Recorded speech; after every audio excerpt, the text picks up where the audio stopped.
Imagine this. You open your eyes, the ceiling looks the same, the light coming through the curtains looks the same. Your alarm is going off, just like it does every single morning, and for about 3 full seconds everything is completely normal. Then you notice it. The silence. Not the quiet kind of silence you get on a lazy Sunday morning when the neighborhood is still half asleep. This is something else entirely. This is a silence so deep, so total, so absolute, that it has a weight to it. You can almost feel it pressing against your chest. You sit up, you turn off the alarm and you listen.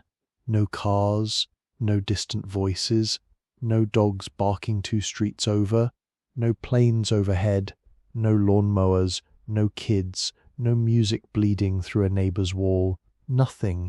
Just the sound of your own breathing in a world that has gone completely, utterly, terrifyingly quiet. You get up. You look outside. The street is there. The trees are there. The sun is doing exactly what the sun always does. But the people, gone. Every single one of them, not a soul in sight. You grab your phone. No calls coming in, no texts. You dial someone, your best friend, your mom, anyone, and it just rings and rings and rings until it doesn't anymore.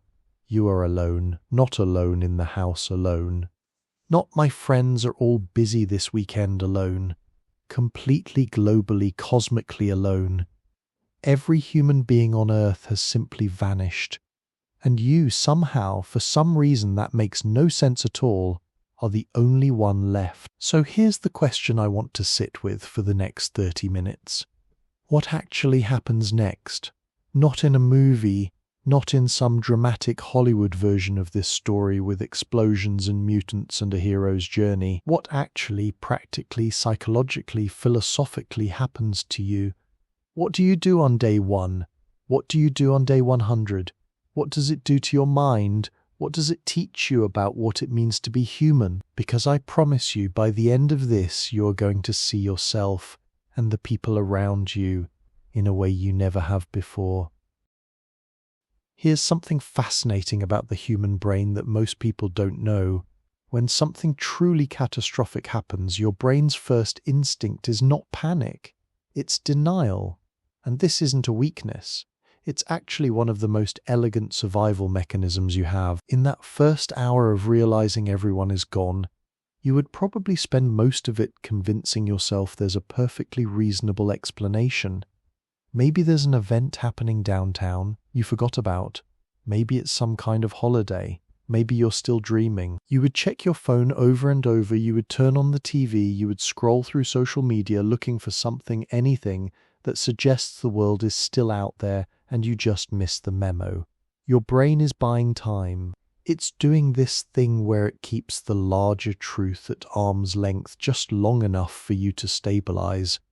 Think of it like a circuit breaker. If the full voltage of every human being has disappeared and I am completely alone hit you all at once, it would be the psychological equivalent of being struck by lightning.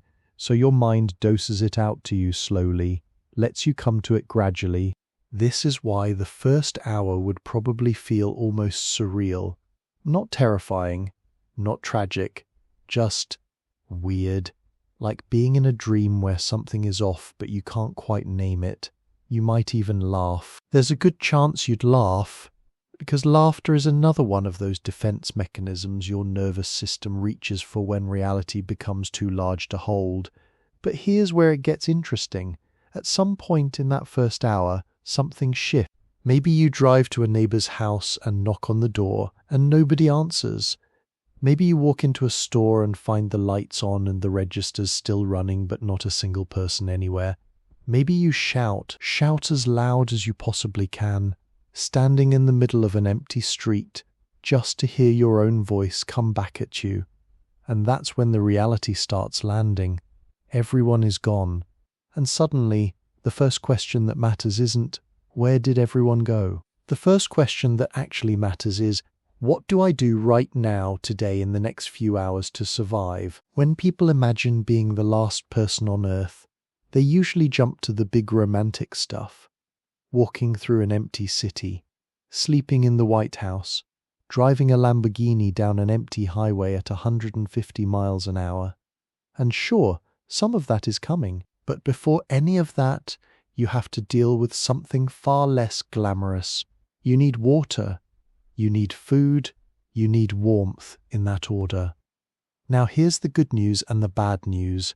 The good news is, on day one, you are surrounded by more resources than you could ever use. Every grocery store, every restaurant, every home, every warehouse in your city is completely accessible to you. Nobody is going to stop you from walking in and taking whatever you need. The sheer volume of available food and supplies, especially shelf-stable things like canned goods, dried foods, bottled water, is staggering. By some estimates, the food that exists in warehouses and stores across any major city could sustain a single person for several lifetimes.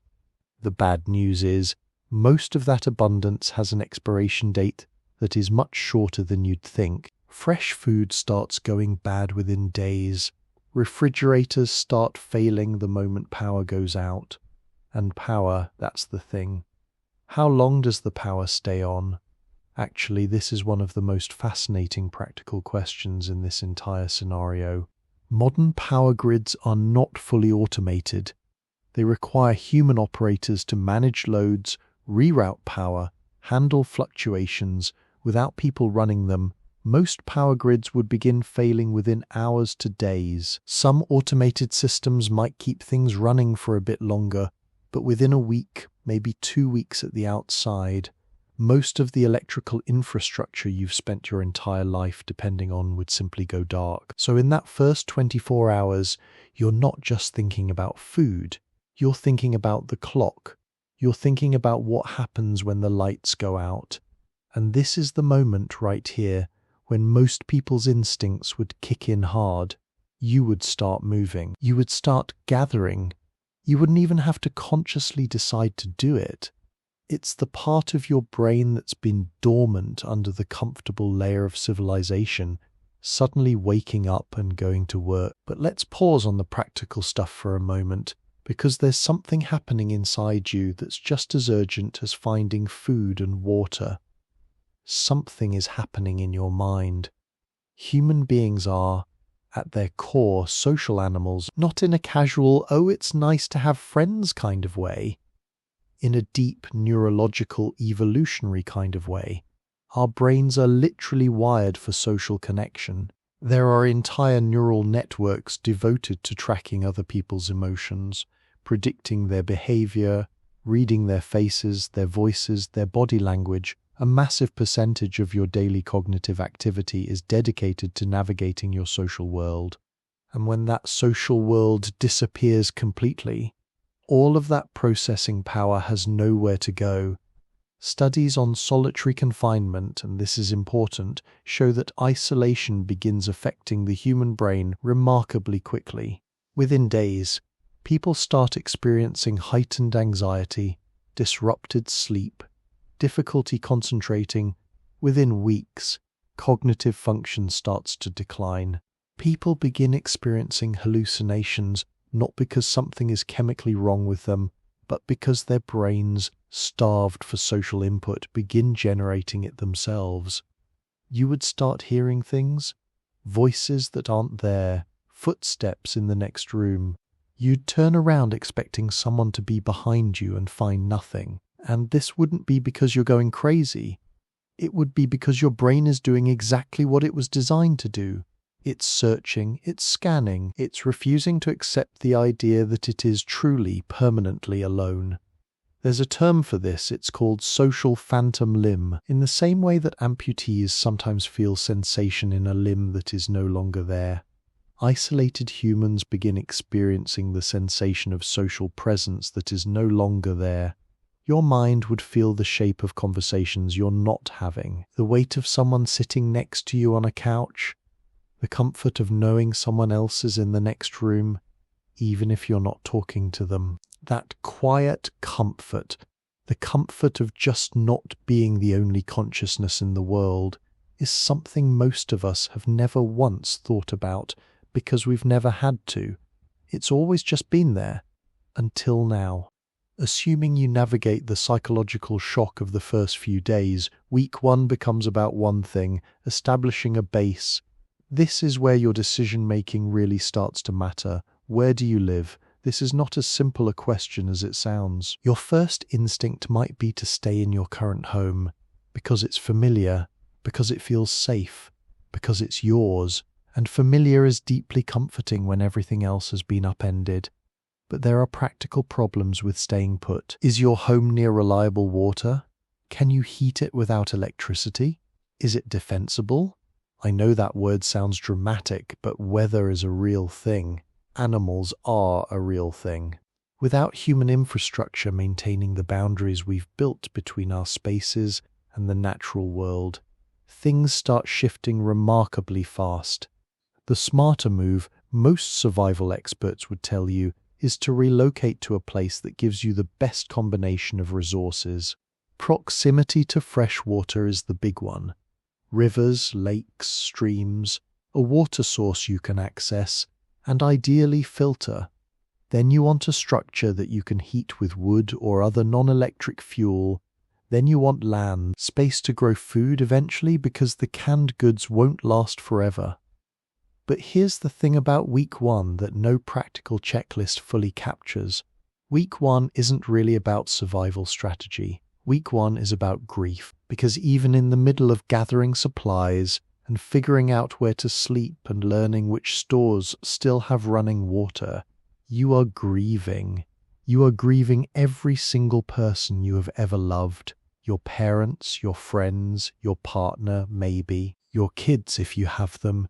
And you're doing it in this uniquely awful way where there's no body to bury, no funeral to attend, no ritual to help you process it. They're just gone. There's no closure because there was no ending you witnessed. There was just a mourning when the world was full, and then it wasn't. Grief in isolation is one of the most psychologically complex states a human being can experience. And you'd be doing it while also trying to figure out how to keep yourself alive. That combination of acute loss and immediate practical demand is, honestly, almost incomprehensible. If you make it to month one, and let's say you do because you're resourceful and you've found your footing, something interesting begins to happen. The acute phase of crisis starts giving way to something else, something that looks surprisingly like routine. Human beings are extraordinary at adaptation. It's the thing we do better than almost any other species on the planet. We don't just survive conditions, we normalize them, we build habits inside them. We start finding what works and we do it again and again until it becomes second nature. By month one, you would have a schedule. Maybe not a conscious, written-out schedule, but a rhythm. You'd wake up around the same time each day. You'd do your water run. You'd tend to whatever food sources you've established. You'd do your security check, making sure your space is intact. And then, in the middle of all this practical activity, you'd have time. A lot of it, more unstructured, unscheduled, uncommitted time than you have ever had in your entire life. And this is where the scenario gets philosophically fascinating. What do you do with it? Without anyone watching, without any social expectations, without the job or the commute or the calendar full of obligations, who are you? What do you actually want to do with your hours? What do you read? What do you create? What do you think about? There's a version of this scenario that is genuinely beautiful, and I want you to hold that for a second, because we've been in the survival chapter for a while, and there's another side to this story. There's the version where a person, freed from every social pressure and external demand, discovers themselves in a way that was never possible when the world was full. They start writing, or painting, or building things, or just walking for miles and miles through a world that belongs entirely to them. They start thinking thoughts they never had time for before, deep thoughts, strange thoughts, thoughts about who they really are, underneath all the roles they've been playing for everyone else. Some of the most interesting accounts of deep solitude from monks in isolation, from long-haul solo sailors, from explorers who've spent months alone in remote places, describe this exact phenomenon, a stripping away of the performed self, of the version of you that exists for other people's benefit, and underneath it something quieter and stranger and sometimes more honest. But here's where month one collides with something really difficult. And it's the question that I think sits at the absolute heart of this scenario. What is the point? I don't mean that in a nihilistic way. I mean it as a genuine, practical, urgent question. Because so much of what gives human life meaning is relational. We work hard to provide for the people we love. We create things to share with others. We learn things to pass on to someone. We build things that will outlast us. Even our personal ambitions, if you dig deep enough, are usually tangled up with wanting to be seen, wanting to be admired, wanting to matter to someone. When you remove the audience, the meaning-making gets complicated. Viktor Frankl, the psychiatrist who survived Nazi concentration camps and wrote one of the most important books of the 20th century, argued that human beings can endure almost any kind of suffering if they have a reason to endure it. Purpose is not a luxury. It's not a self-help concept. It's a biological necessity. It's what keeps the lights on inside you. So what is your purpose when you are the last person alive? This is not a rhetorical question.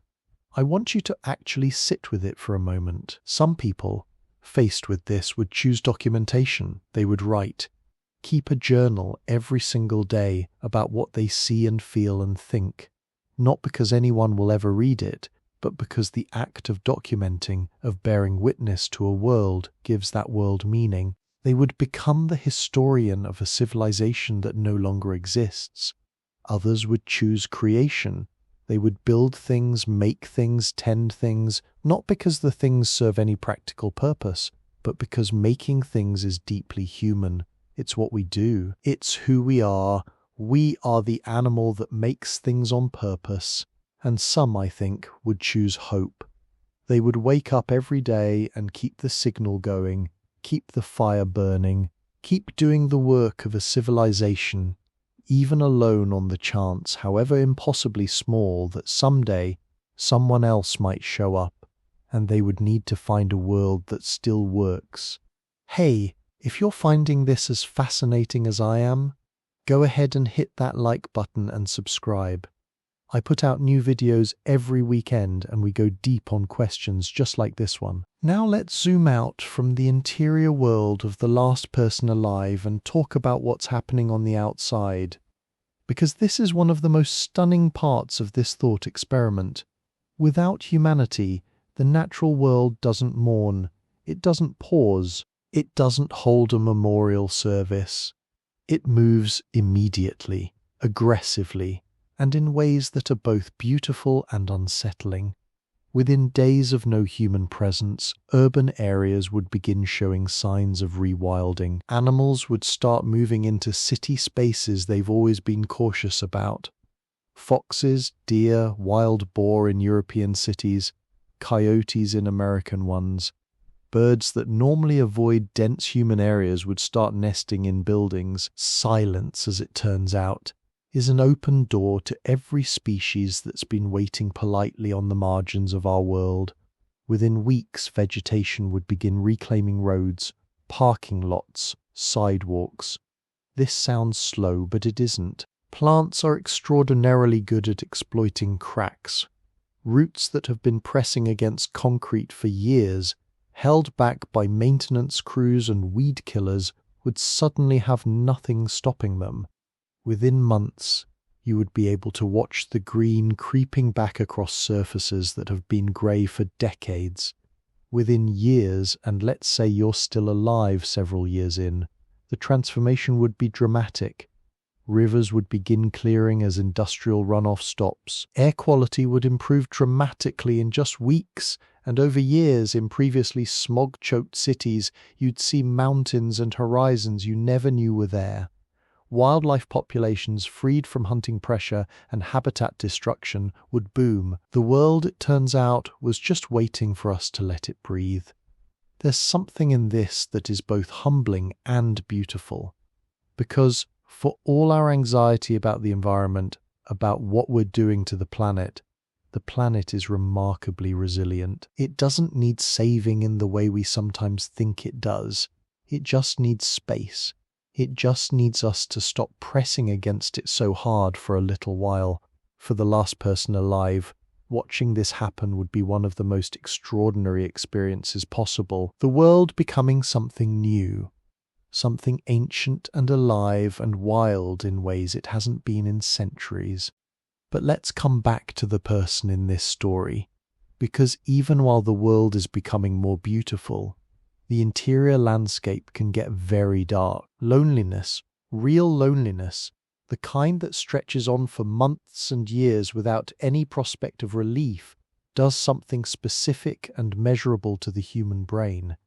It increases cortisol, the stress hormone, chronically. Chronic elevated cortisol over time affects memory, decision-making, emotional regulation. Isolated individuals begin to struggle with tasks that require long-term planning because the brain starts defaulting to short-term survival thinking. There's also something called hypervigilance. When you're alone, there's nobody to share the watching with. Nobody to say, "You sleep, I'll keep watch." Every sound, every movement, every unexplained thing is yours to assess and respond to. Over time, this is exhausting. The nervous system can't distinguish between the threat that turned out to be nothing and the threat that turned out to be real. It treats them the same. It fires the same alarm every time.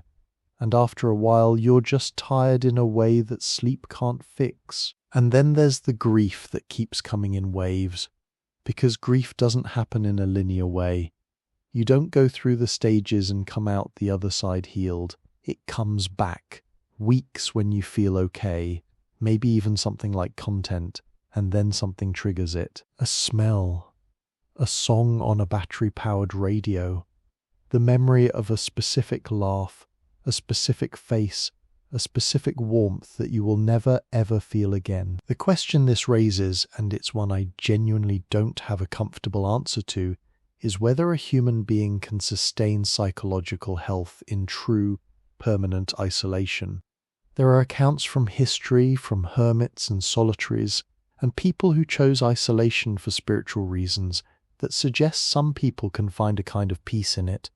But those people chose it. They also usually had some thread of connection to the larger world, even if it was just correspondence or occasional visitors, or the knowledge that humanity was out there somewhere. The last person alive has none of that. Here's something I want you to consider. Without anyone to be for, without the performance of identity that we all do constantly and mostly unconsciously, who are you? I'm not asking this in a vague motivational posture kind of way. I'm asking it literally, because so much of who we think we are is a reflection. It's constructed in the mirror of other people's perceptions. The way your friends laugh at your jokes convinces you that you're funny. The way your colleagues defer to your expertise convinces you that you're competent. The way the people who love you look at you convinces you that you are lovable. Take away the mirror, and what happens to the reflection? This is one of the most profound questions in philosophy, in psychology, in literature. Who are you when no one is watching? And the unsettling possibility is that many people, if honest, would answer that question with silence, because we have never really had to find out. The last person alive would find out thoroughly, unavoidably. They would discover which of their qualities were real and which were performance. They would find out if they are actually curious, or whether they only seemed curious because curiosity got positive responses. They would find out if they are actually brave, or only acted brave because someone was watching. They would find out if they are kind in the way that kindness is just something you do regardless of reward, or if their kindness was always on some level transactional. This is one of those things about this scenario that cuts in two directions at once. The discovery could be devastating. to find out you don't know yourself as well as you thought, that many of the things you considered you were actually performances for an audience that no longer exists, or the discovery could be liberation to find out there is something underneath the performance, something quieter and stranger and more genuinely yours than anything you wore in public, something that doesn't need an audience to be real. At some point, probably earlier than you'd expect, the last person alive would come to God, or at least to the question of God, not necessarily in a religious sense, more in the sense of that ancient vertigo-inducing question that stares at you from the bottom of silence. Why is there anything? Why is there a me? Why, out of all the people on earth, am I the one still here? Religion has historically been one of humanity's primary tools for managing exactly this kind of existential vertigo. The idea that there is a purpose, a plan, a reason, that the universe is not just a vast, indifferent machine grinding through its motions without caring at all about the people inside it. This idea has sustained billions of people through unimaginable suffering. It provides narrative. It provides meaning. It provides a reason to keep going when every practical reason has been removed. The last person alive, depending on what they believe, would land in very different places here. For a person of strong faith, there might be a way to understand their survival as a calling, as something they were kept here to do, to witness, to maintain, to be ready for whatever comes next. For someone without that framework, the silence would raise a different kind of question. If there is no plan, if there is no reason, if I am here simply by the random accident of whatever made this happen, then what do I owe the universe? What do I owe myself? What do I owe the memory of 7 billion people who are just gone? And here's where I think something really important emerges. Whether you believe in God or not, whether you think there's a reason you're the last one standing or not, there's still a choice. You can choose meaning. You can decide, arbitrarily, freely, as an act of pure will, that your survival is going to mean something, that you are going to live as though it matters, that the last human story on earth is going to be told with dignity. That choice, the choice to matter in a world that can't reward you for it, might be the most purely human thing there is. Let's try something. Let's step outside the perspective of the last person alive for a moment and look at what happens to all the things humanity built. This is part thought experiment, part actual science, because researchers have actually studied this extensively. There's even a name for it, the world without us concept, and the findings are both humbling and genuinely beautiful. In the first year, without maintenance, bridges begin to corrode. Skyscrapers, those monuments to human ambition, are more fragile than they look. Without heating systems running in winter, pipes burst, water infiltrates, and the slow process of collapse begins. The tallest buildings in the world would start showing structural stress within decades. In a decade, most cities in temperate climates would look dramatically different. Nature doesn't creep, it floods. The forests would push back against the edges of cities with astonishing speed. Wildlife corridors would open up across what were once highways. Salmon would return to rivers that have been choked with industrial runoff for a century. In a century. And now we're zooming out to a scale where the person in this story may or may not still be alive. Most of the built environment would be well on its way to ruin. Not gone. Not yet. But changed beyond recognition. The Eiffel Tower, properly maintained, is expected to last centuries. Without maintenance, models suggest it would fall within decades. The pyramids would still stand. The Great Wall, mostly, stone outlasts steel in the absence of care. What would last longest? Our landfills, our plastic, our nuclear waste. The ugly residue of our civilization would outlast its beautiful achievements by thousands of years. The thing about humanity's footprint on the earth is that it's not written in stone. It's written in things that don't break down, in chemicals that persist, in materials that nature has no idea how to process. This is, if you let yourself feel it, genuinely sobering. Let's say you're 5 years in. You're still here. You've built something. Maybe a small working farm, a home you've fortified and adapted and made genuinely yours in a way no home you've ever lived in before has been. Because every single element of it was chosen or built or repaired by your own hands. You know how to do things you never imagined knowing, how to start a fire in rain, how to preserve food without refrigeration, how to read weather by watching the sky, how to set a basic trap, not because you're some kind of survivalist, but because necessity is an extraordinary teacher. You've probably made mistakes that cost you, injuries you had to treat yourself, a winter you almost didn't make it through, a summer when the garden failed and you ate less than you needed for months. You are harder than you were. Not colder, harder, more competent, more present. Because when every day requires your full attention just to keep you alive and functioning, you develop a relationship with the present moment that is almost meditative in its intensity. But here's the thing about year 5 that I want to land on, because it's the emotional core of this entire scenario. You miss people. Not in the frantic, desperate way of month 1, not in the acute, gasping way of year 1. You miss them in this deep, settled, permanent way. The way you miss a limb that's been gone so long you've learned to function without it, but you still reach for it sometimes in the dark. You miss conversations. You miss being known. You miss the particular pleasure of making someone laugh. You miss being surprised by another person's mind, by an idea you never would have had on your own, by a perspective that shifts your entire world. You understand now, in a way that would be impossible to fully explain to the person you were before all this, what other people actually were. Not background noise, not obstacles, not social obligation. Other people were the mirror that made you real. They were the thing that reflected your existence back at you and said, yes, you are here and you matter to us.